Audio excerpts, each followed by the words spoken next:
Assalamualaikum warahmatullahi wabarakatuh.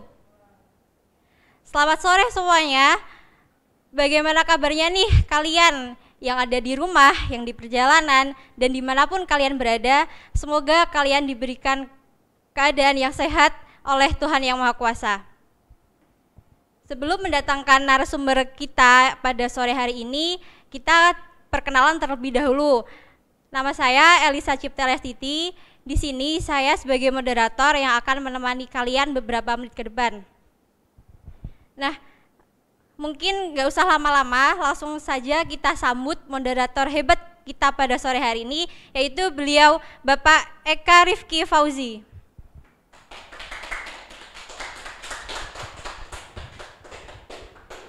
Selamat datang Pak Eka.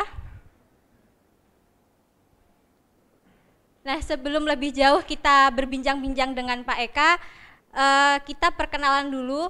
Dari Pak Eka ini, beliau adalah pembina Koperasi Mahasiswa Universitas PGRI Yogyakarta periode tahun 2021-2022 dengan nama panjang Bapak Eka Rifki Fauzi SKM MPH. Nah, mungkin Pak Eka langsung saja nih pertanyaan pertama. Nah, datang langsung dikasih pertanyaan.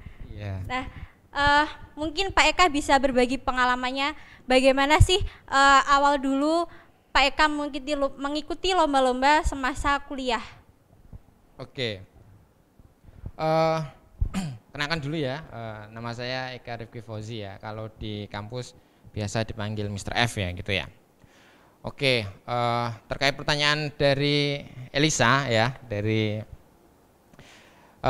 pengalaman terkait lomba-lomba, memang pada dasarnya teman-teman mahasiswa ya itu harus sesering mungkin gitu ikut kompetisi ilmiah begitu, karena kompetisi ilmiah itu akan menumbuhkan minat bakat teman-teman gitu, dimana teman-teman bisa mengembangkan, mengeksplor diri sebaik mungkin, semaksimal mungkin.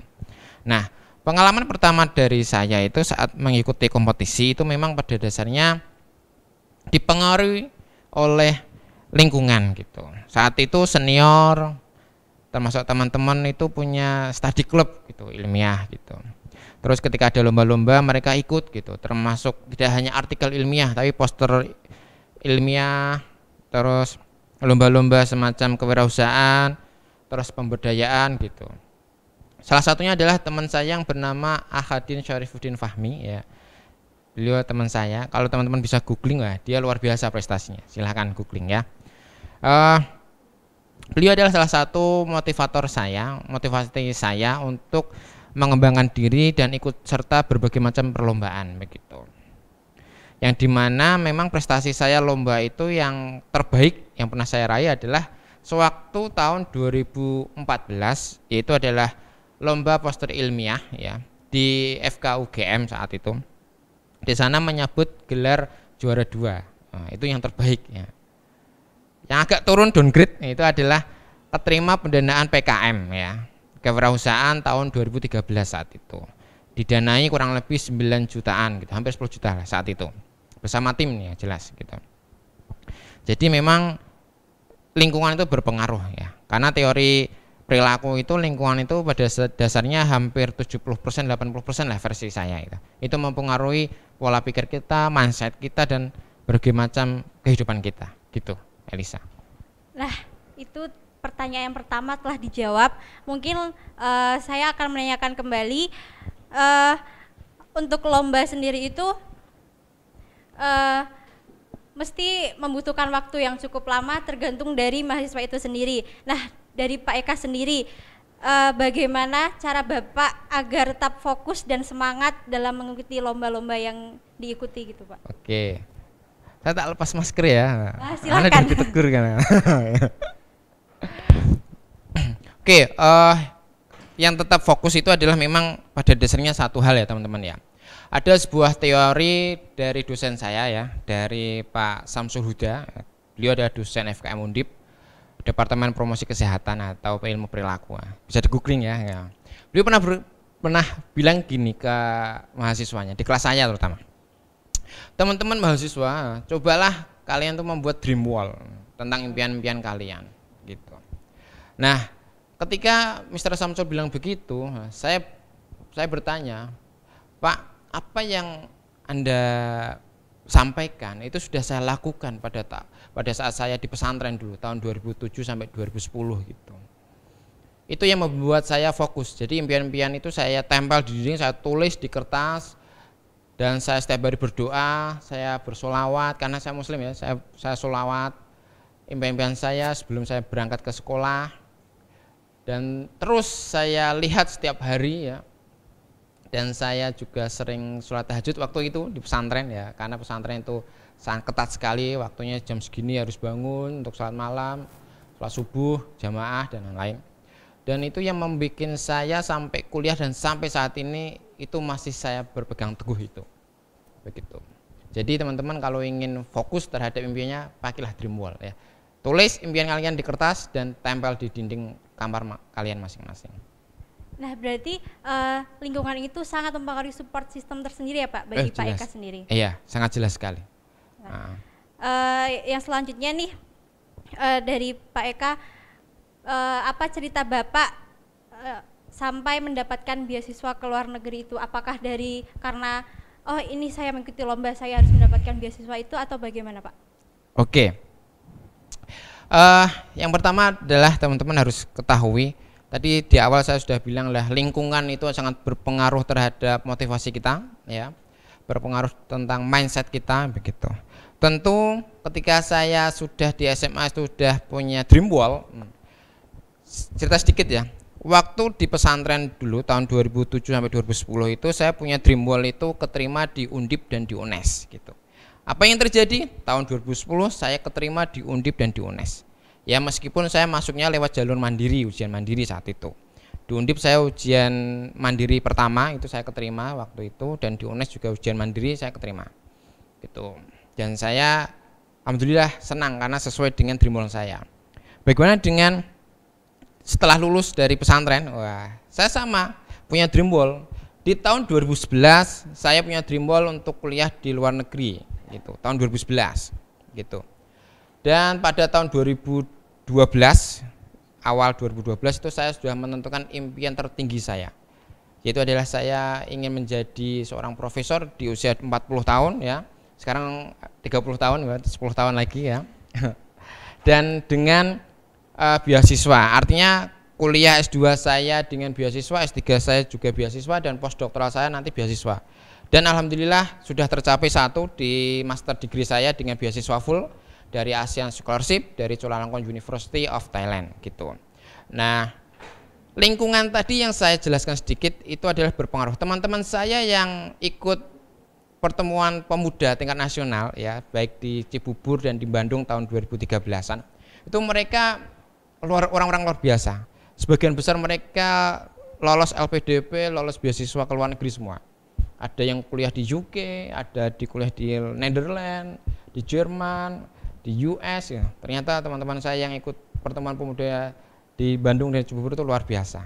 Dan ada yang keterima di Oxford waktu itu ya. Dan sekarang mereka sudah pada sibuk dengan passion mereka masing-masing untuk bekerja gitu. Itu. Mungkin masih terkait beasiswa ya Pak. Mungkin dari Pak Eka ini ada tips tersendiri nih agar mendapatkan beasiswa sampai kuliah di luar negeri itu. Oke. Tips beasiswa dari saya adalah satu, teman-teman harus punya tekad berjuang ya. Begitu. Yang kedua adalah harus punya dream wall tadi. Ya.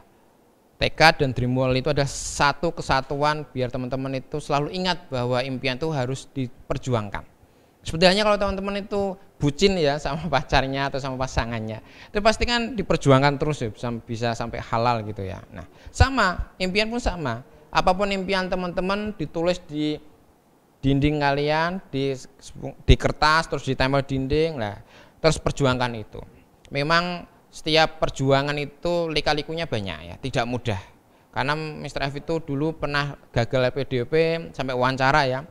Terus akhirnya hopeless, mau putus asa itu tahun 2016 pertengahan. Tapi ketika menjelang ada sebuah cerita unik ya teman-teman. Mr. F itu sebetulnya seorang santri tarekat ya, atau torikoh kalau teman-teman kalau kalian tahu tentang torikoh lah itu. Ketika kiai saya ngasih sesuatu izin, akhirnya saya tiba-tiba dapat keajaiban. Ketika hopeless, tiba-tiba ada keajaiban, saya dapat beasiswa itu dari ASEAN Scholarship itu.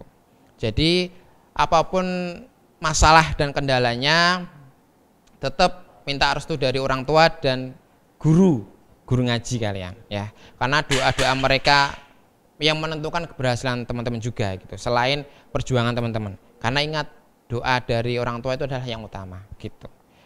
Gitu. Jadi kalau kalian punya impian apa, tolong katakan kepada orang tua, Bu, ya, tolong restui impianku ini ya.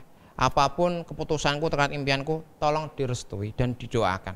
Karena itu yang dibutuhkan untuk diriku agar aku sukses di masa depan. Tanpa restu orang tua, sulit sekiranya untuk meraih kesuksesan di masa depan. Itu ya teman-teman ya. Itu Nah, ada lagi? mungkin ada Pak. Ada. Masih ada sedikit pertanyaan lagi nih buat Pak Eka. Oke. Nah, tadi kan diceritakan mengenai lomba dan beasiswa. Nah, mungkin bagaimana sih kesan dari Bapak sendiri itu selama mengikuti perlombaan? Mungkin dari prosesnya sampai memenangkan perlombaan sampai berhasil mendapatkan beasiswa ke luar negeri itu. Oke. Kesan pertama adalah ketika mengikuti lomba adalah sedikit deg-degan ya teman-teman ya. Jadi namanya ikut lomba kan tingkat nasional atau tingkat internasional itu kadang deg-degan gitu. Perasaannya campur aduk ya. Yang jelas kita harus punya support system tadi, lingkungan tadi.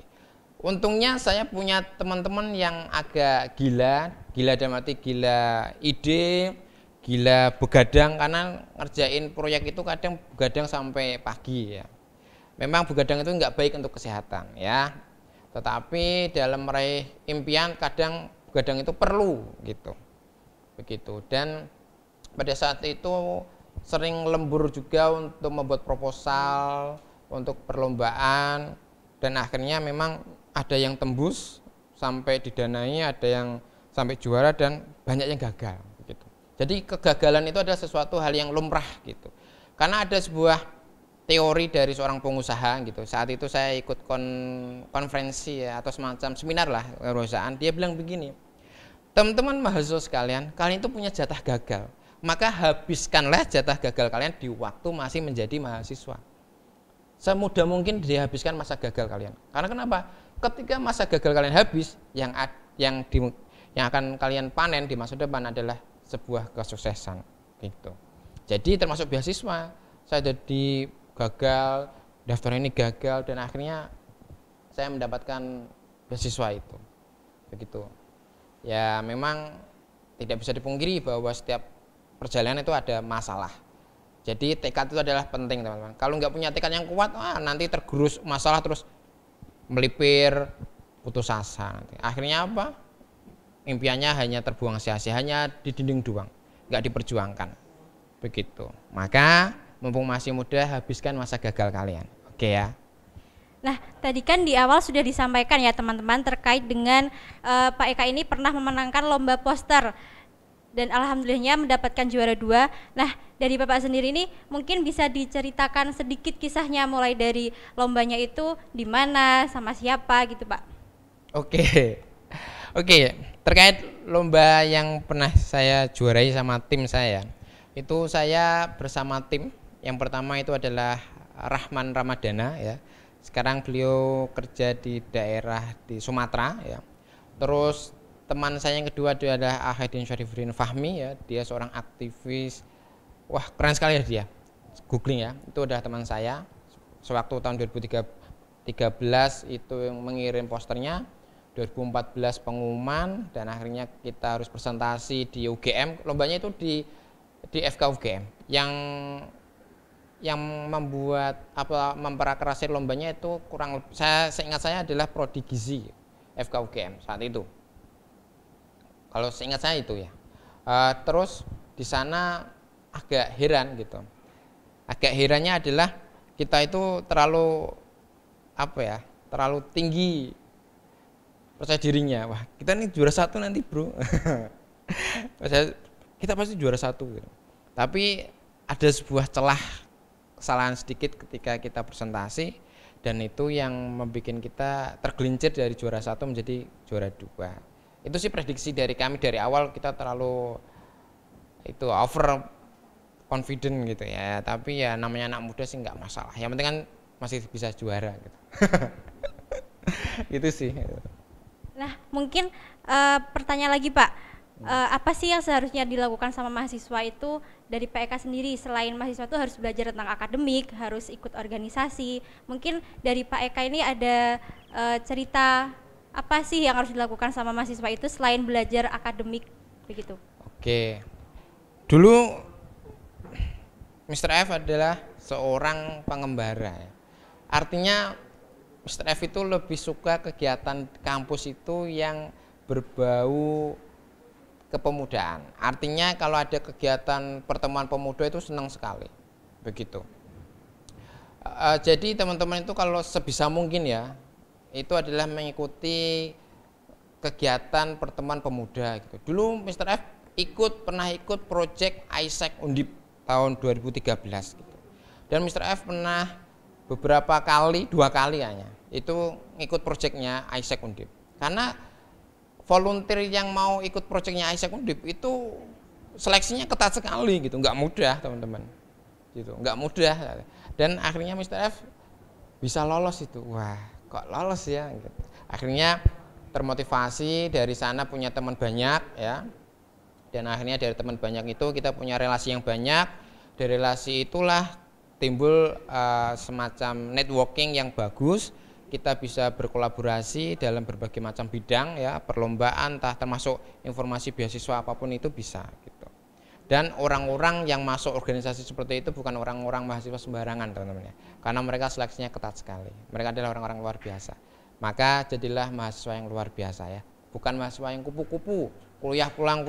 Nanti kalau kuliah pulang doang, ilmunya itu ya cuma Iya ya Pak. Cuma pintar di akademik doang itu kurang zaman sekarang ya, gitu. Karena ilmu itu sangat luas sekali, maka bergaullah ya dengan orang-orang luar biasa, begitu.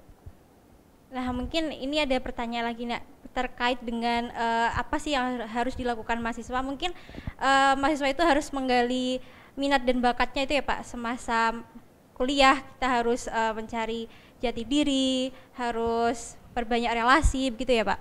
Iya. Jadi memang usia-usia mahasiswa itu ya, itu mahasiswa dalam durasi pencarian jati diri. Sebetulnya itu aku apa sih? Begitu. Maka Mr. F itu salah satunya adalah berteman ya dengan Badi Uzaman. Nah, itu teman Mr. F sejak tahun 2010. Ketika awal masuk, Mr. F sudah kenal dia ya, Badi Uzaman. Sekarang dia seorang pengusaha di Banyumas, di Purwokerto sana. Dia adalah salah satu teman yang selalu sharing. Dia selalu bilang begini, bro, saat itu Mr. F main ke kosannya, bro impianmu apa gitu. Impian aku satu, aku ingin jadi pengusaha dan punya banyak karyawan begitu. Dan akhirnya terwujud ketika dia lulus kuliah selang 2 tahun, itu terwujud sampai dia berhasil sampai sekarang gitu ya. Punya ya, kalau kalian pengen mobil dia punya apapun dia bisa punya gitu ya. Yang belum adalah yang tadi itu adalah pasangan ya, hampir sold out dia tahun ini insya Allah ya, begitu.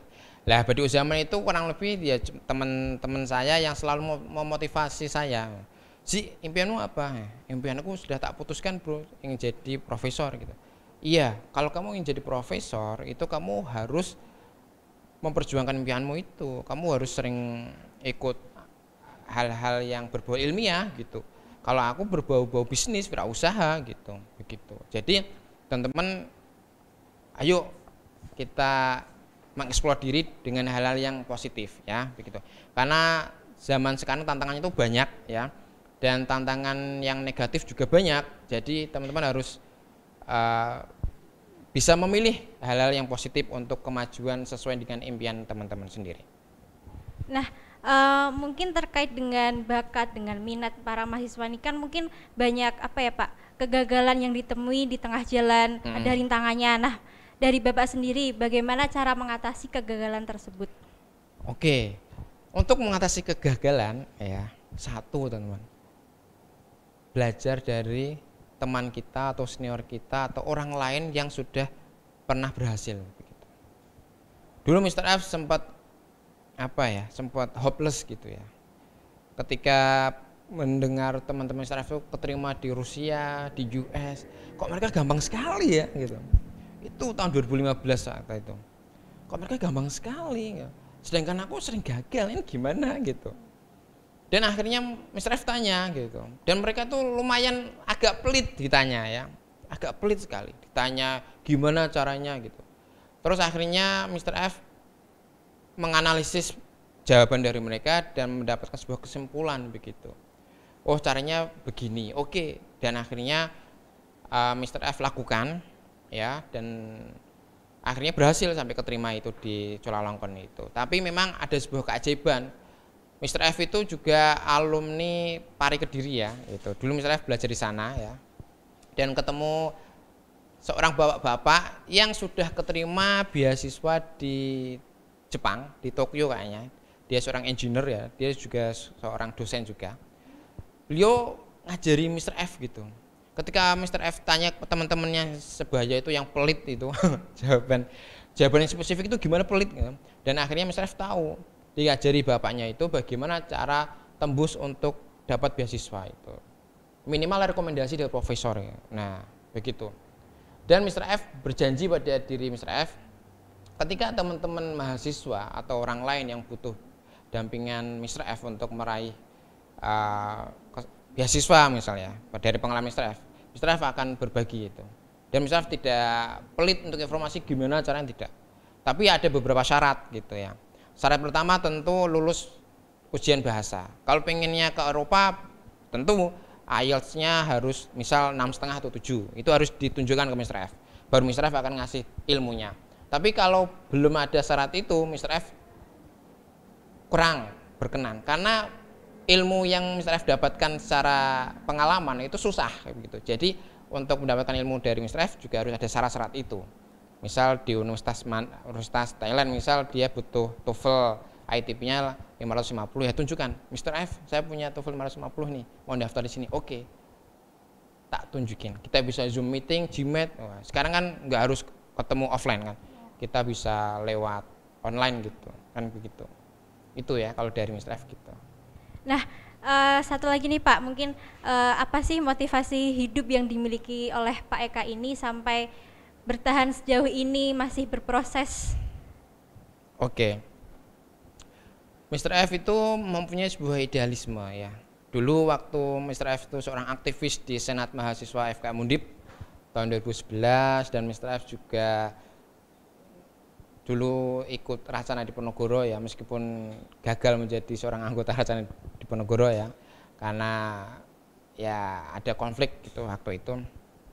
Tetapi Mr. F punya sebuah idealisme yang dimana masih Mr. F pegang, bahwasanya kita sebagai seorang pemuda itu haruslah punya jiwa idealisme terkait impian kita. Kita harus menentukan impian kita dan kita harus berpegang teguh tentang impian itu dan punya prinsip hidup yang harus dipegang begitu.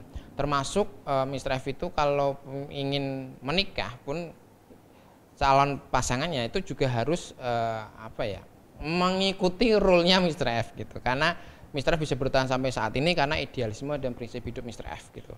Jadi ketika Mr. F bucin pun idealisme masih tetap tegak lurus gitu, tidak tergoyahkan gitu. Karena kembali ke pribadi masing-masing bahwa idealisme itu memang harus ada ya. Kalau pemuda tanpa idealisme nanti gampang tergoyahkan gitu. Ikut sana, ikut sini, ikut sana, ikut sini, nanti bahaya. Maka idealisme tetap harus terjaga. Begitu sih. Mungkin nih pertanyaan penutup dari saya untuk Pak Eka, motivasi apa yang akan diberikan Pak Eka untuk teman-teman Kopmania di rumah agar teman-teman ini lebih semangat dalam mencapai mimpinya? Oke. Jadi yang pertama adalah teman-teman harus melakukan dream wall tadi ya. Penting sekali dream wall itu. Karena Mr. F pernah membaca sebuah buku tentang kekuatan alam bawah sadar gitu ya. Jadi sangat sedikit sekali orang-orang itu yang mempergunakan kekuatan alam bawah sadarnya. Nah, tujuan utama dari dream wall tadi adalah untuk membangkitkan kekuatan alam bawah sadar kita. Begitu. Maka teman-teman bersugestilah yang baik pada diri sendiri bahwa kesuksesan itu pasti bisa tercapai. Menurut orang lain itu tidak mungkin, tetapi dunia ini tidak ada yang tidak mungkin selama kita berjuang dan berdoa. Begitu. Karena Mr. F juga pernah mengalami sebuah kesusahan. Saat itu Mr. F ya pernah dibully, pernah dihina, impiannya sering diejek gitu. Gak cuma sama teman tapi juga dari lingkungan keluarga sendiri ada gitu.